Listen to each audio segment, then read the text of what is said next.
பிஸ்மில்லாஹிர் ரஹ்மானிர் ரஹீம். ஹஸரத் ஸாத் ரலியல்லாஹு தஆலா அவர்கள் கூறுகிறார்கள், நாங்கள் நபி ஸல்லல்லாஹு அலைஹி வஸல்லம் அவர்களின் சபையில் அமர்ந்திருந்தோம்.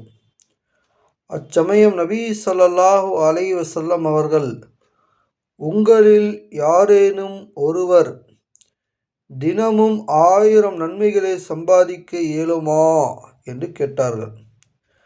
அச்சபையில் அமைந்திருந்தவர்களில் ஒருவர், எங்களில் ஒருவர் 1000 நன்மைகளை எப்படி சம்பாதிப்பது என வினாவினார். சுபஹானல்லாஹ் என்று 100 முறை ஓதினால் அவருக்கு 1000 நன்மைகள் எழுதப்படுகின்றன, 1000 பாவங்கள் மன்னிக்கப்படுகின்றன என்று நபி ஸல்லல்லாஹு அலைஹி வஸல்லம் அவர்கள் பதிலளித்தார்கள்.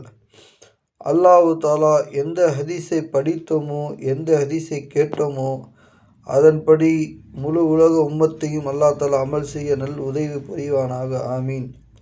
ஸல்லல்லாஹு அலா முஹம்மத் ஸல்லல்லாஹு அலைஹி வஸல்லம்.